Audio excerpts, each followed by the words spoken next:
বিশ্ব ইজতেমায় এসেছিলেন আব্দুল জলিল শেখ আর আব্দুল হামিদ শেখ। অসমের ধুবড়ির বাসিন্দা তারা, পেশায় দুজনই ব্যবসায়ী।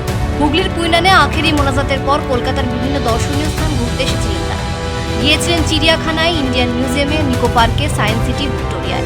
সবশেষে এলেন সেন্ট পলস ক্যাথিড্রালে। সেন্ট পলস ক্যাথিড্রালে এসে তারা বলেন, হিন্দু মুসলিম খ্রিস্টান নয়, ইসলাম বিশ্ব ভ্রাতৃত্ব ও মানবতায় বিশ্বাসী। বিশ্ব ইজতেমাতেই সে কথা বলা হয়েছে। ইসলামে ভ্রাতৃত্বের কথা বলা আছে যে যদি নিজের পাশের বাড়িটা যদি অন্য রিলিজিয়াস যদি হয়, তারা যদি না খেয়ে থাকে, তাদের দেখাশোনার দায়িত্বটাও মুসলমানদের রয়েছে।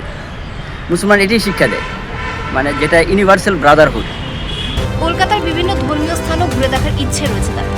আব্দুল জলিল শেখ আর আব্দুল হামিদ শেখ বিশ্ব ইজতেমায় এসেছিলেন শুরু থেকেই। লক্ষ লক্ষ মুসল্লি হাজির হয়েছিলেন এই বিশ্ব ইজতেমায়। তারা বলেন, এবারের ইজতেমা থেকে শান্তির বার্তা নিয়েই তারা ফিরে যাচ্ছেন নিজ রাজ্যে। এই প্রথম তারা এলেন কলকাতায়। এখানে মানুষে মানুষে এত যে সম্প্রীতি, তা কখনো তারা ভাবতেই পারেননি। বিশ্ব ইজতেমায় এবার হিন্দুরাও জমি দিয়েছেন। ইজতেমা গাহে হিন্দুরাও হোটেল তৈরি করেছিলেন। এক হিন্দু মালিকের হোটেলেও খেয়েছিলেন তারা। কলকাতা যেটা পরিবেশ খুব ভালো লেগেছে। যেরকম হিন্দু মুসলিমের যেটা ইউনিভার্সাল ব্রাদারহুড, সেটা আমরা খুব ভালো দেখতে পাচ্ছি।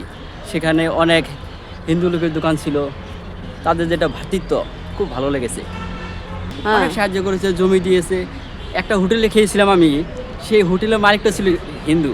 আচ্ছা, আর আলোচনা করলাম, বলছে যে এটা জমিটাও আমাদের, আর এটা আমরাই হোটেল দিয়েছি, বাহ। জমি দিয়েছে অনেক। জলিল শেখরা বলেন, বিশ্ব ইজতেমার কোথাও কোনো অশান্তি হয়নি। হিন্দু মুসলিমদের মধ্যে কোনো ভেদাভেদ ছিল না। বহু হিন্দু গ্রামবাসীও এসেছিলেন বিশ্ব ইজতেমায়। শাহানারা খাতুনের রিপোর্ট, কুবের কলম ডিজিটাল।